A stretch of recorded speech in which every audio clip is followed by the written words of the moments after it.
Deus. Nós te agradecemos porque, não tendo nada nós mesmos, o Senhor veio para nos ofertar todas as coisas.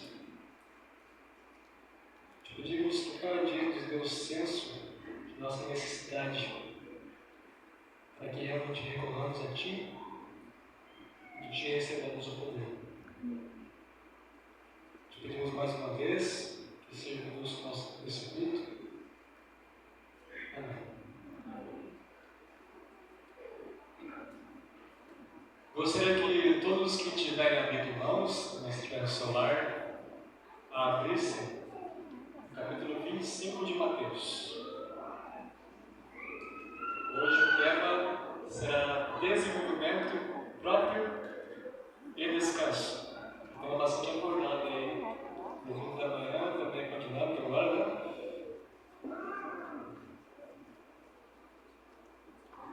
Mateus capítulo 25.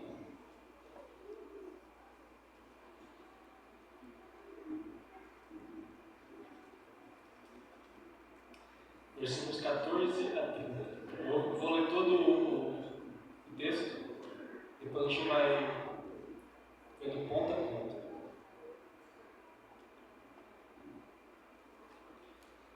Começa assim: porque o reino do céu é como um homem que, ao viajar para uma terra distante, chamou seus próprios servos e entregou-lhes os seus bens. E a um deu 5 talentos, e a outro 2, e a outro 1, a cada homem segundo as suas habilidades. Em seguida foi viajar. Então, o que recebera 5 talentos foi e negociou com eles, e fez outros 5 talentos. E da mesma forma, o que recebera 2, ele também ganhou outros 2. Mas o que recebera 1 foi e cavou na terra, e escondeu o dinheiro do seu senhor. Depois de muito tempo, veio o senhor daqueles servos e fez contas com eles. Então, chegando que recebera 5 talentos, trouxe-lhe outros 5 talentos, dizendo: Senhor, tu me entregaste 5 talentos, eis aqui 5 talentos a mais que eu ganhei. Disse-lhe o seu senhor: muito bem, servo bom e fiel. Foste fiel sobre poucas coisas, eu te farei governante sobre muitas coisas. Entra na alegria do teu senhor. E chegando também o que tinha recebido 2 talentos, disse: Senhor, entregaste-me 2 talentos, eis que ganhei outros 2 talentos além desses. Disse-lhe o seu senhor: muito bem, servo bom e fiel.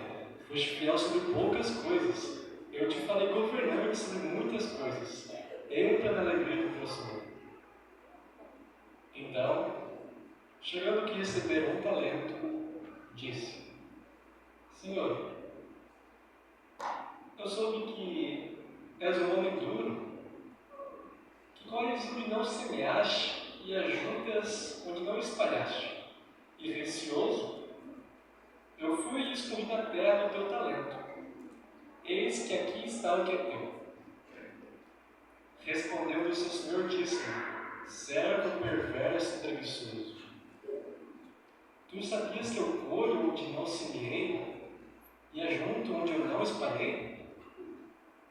Tu deverias, portanto, ter dado meu dinheiro aos cambistas, e então na minha vinda teria recebido o meu com os juros. Tomai, portanto, o talento dele, e dai-o ao que tem os 10 talentos, porque cada um que tiver será dado, e terá em abundância, mas ao que não tiver será tomado até o que ele tem.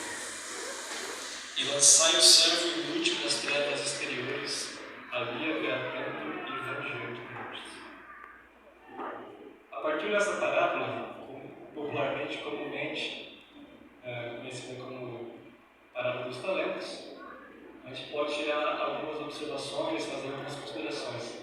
Eu gosto dessa parábola porque ela faz uma conexão com outras, com esse aspecto da servidão.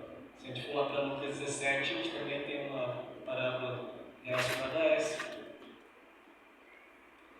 A primeira consideração que a gente pode fazer é que o primeiro dever do ser humano para com Deus e para com seu semelhante é o desenvolvimento próprio. Isso está no livro Parábolas de Jesus. Eu tenho o livro mais antigo, aquela cor do vinho, então não sei se o título mudou, mas pelo menos o meu está como enriquecer a personalidade. E também um dos primeiros livros que eu li de Ellen White foi o Conselho sobre Regime Alimentar, fantástico. Recomendo muito. Na primeira página do livro também tem essa mesma frase. E ela justifica o pesquisar sobre como cuidar da saúde por causa disso. Porque nosso dever para com Deus, nosso primeiro dever para com Deus e para com os que estão ao nosso redor, é o de nós nos desenvolvermos como pessoas individuais.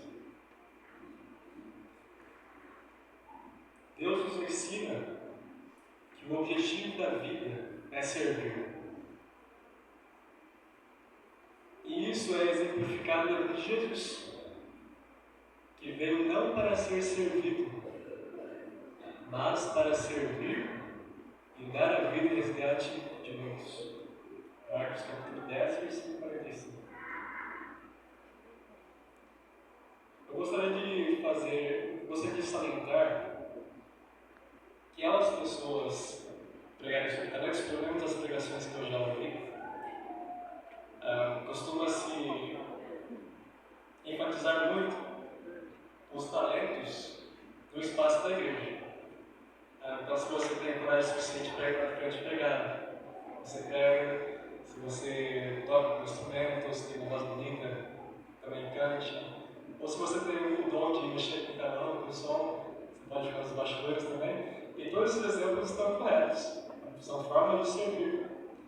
Mas as implicações dessa parábola, elas são maiores do que o espaço da igreja. Eu gostaria de abordar a parábola dos talentos nesse sentido. Vou abordar alguns talentos que são necessários que nós prestemos atenção. Jesus, ele é representado pelo homem da parábola.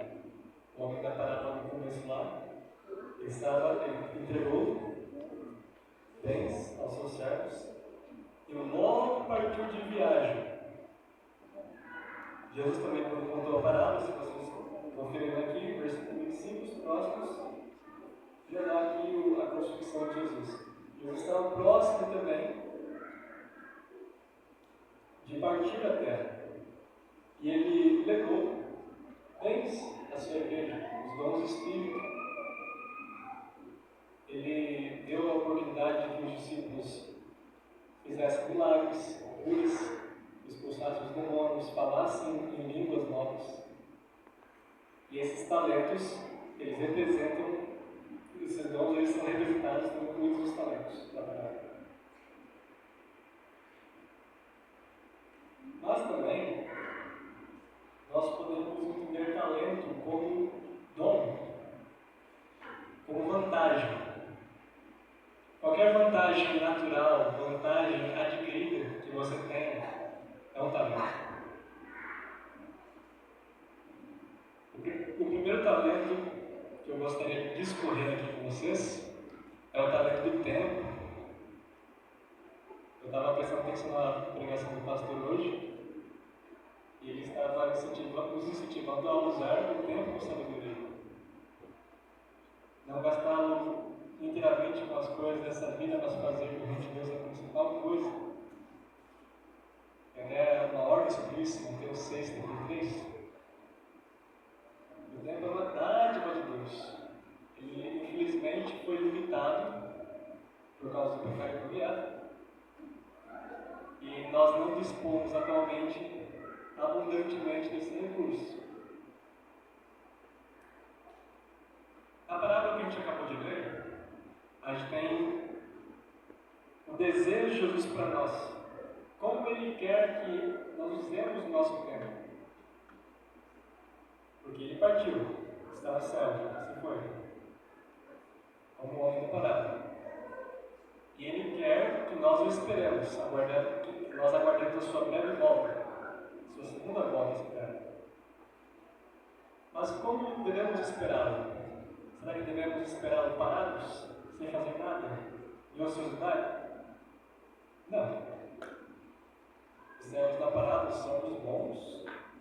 Foram lá e se movimentaram, se colocaram em atividade, multiplicaram outros talentos para o seu Senhor. Nós temos um exemplo muito ruim em Ezequiel, capítulo 16, versículo 49. Vamos abrir esse livro. Ele fica junto com os profetas maiores. Depois de Jeremias. Ezequiel, capítulo 16, versículo 49. Deus descreve o pecado de Sodoma.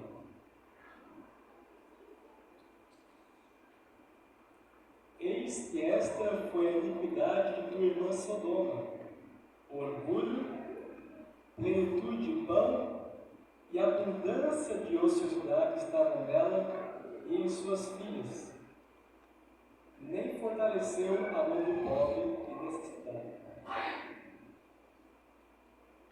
Aqui nós temos pelo menos 2 talentos que Sodoma, os filhos de Sodoma, os habitantes de Sodoma, usaram erradamente. O tempo, porque eles passaram esse tempo ociosos, e também a riqueza. A gente pode tirar uma lição também do contexto familiar, quando os pais estabelecem uma família com filhos, quão perigoso é que os pais permitam que os filhos nada tenham para fazer. E a situação é ainda pior quando há abundância de tempo e há abundância de recurso. Aqui se dá uma abundância de pão, abundância de recurso. Bem semelhante. Em Sodoma acontece que era muito fácil ganhar sustento, né? Uma terra fértil, tanto que Ló ele se interessou por ela por causa desse aspecto.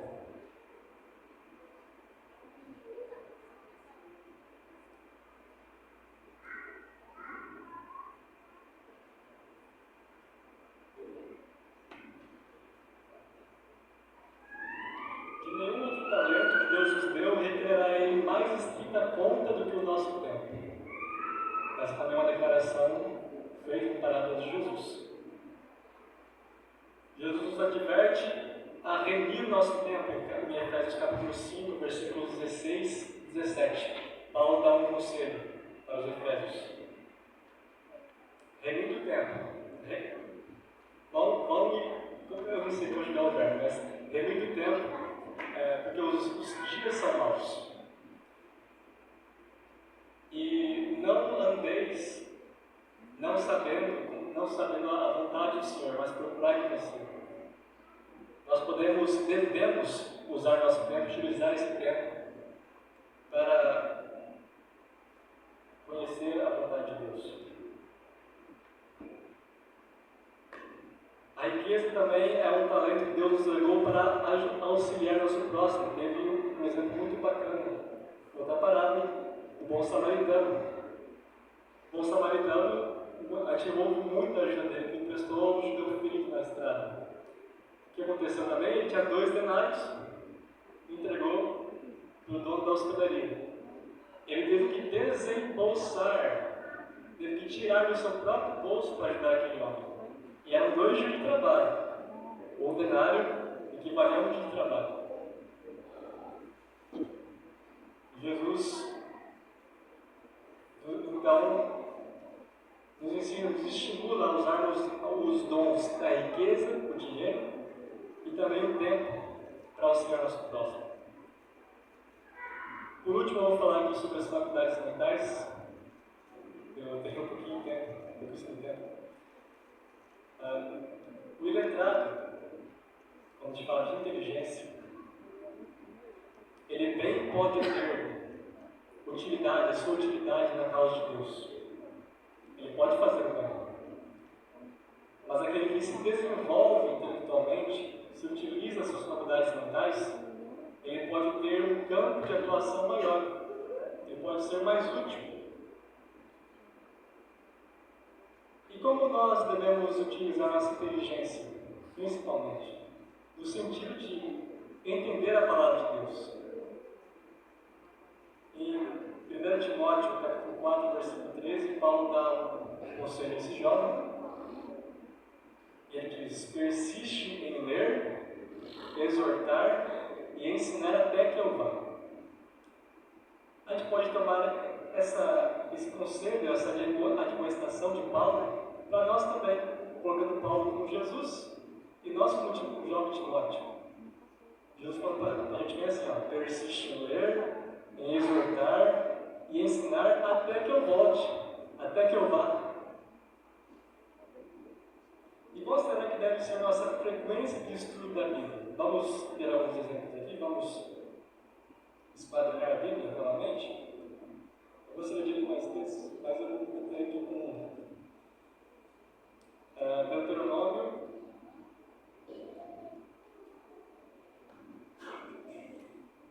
Deuteronômio 17.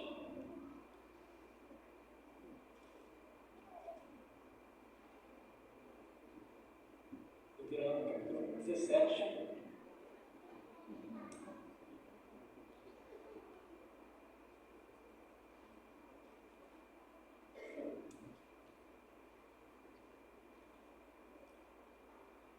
Dos versículos 14 até o 19. Quando entrares na terra que o Senhor teu Deus te dá a possuires, e nela habitares e disseres: porém um rei sobre mim, como todas as nações que estão ao meu redor. Tu colocarás um rei sábio sobre ti, a quem o Senhor teu Deus escolher. Um dentre os teus irmãos será rei sobre ti, não poderás pôr sobre ti um estrangeiro, que não seja teu irmão. Aqui Deus já havia predito a monarquia nos tempos de Israel depois que eles entrassem na terra de Canaã. Versículo 16. Aqui vai ser tudo que o Salomão fez, né? Tudo que Deus falou para não fazer, Salomão fez. Mas ele não multiplicará cavalos para si mesmo, nem fará com que o povo retorne ao Egito, a fim de multiplicar os cavalos, porque o Senhor vos disse: daqui em diante não mais voltareis por esse caminho.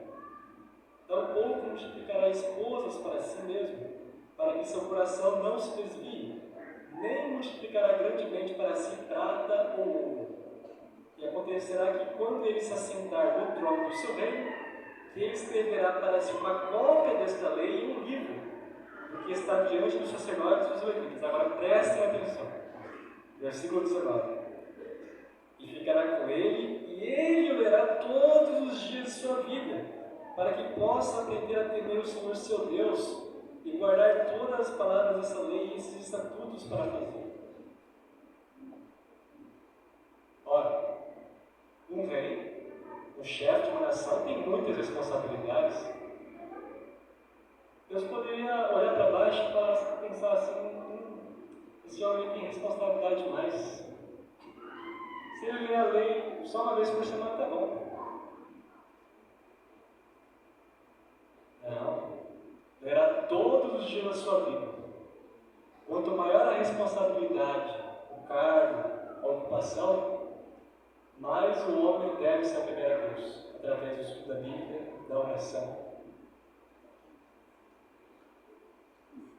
Também existem outros talentos, como a linguagem, as forças, a saúde, que nós devemos desenvolver, mostrando que Deus desenvolveu.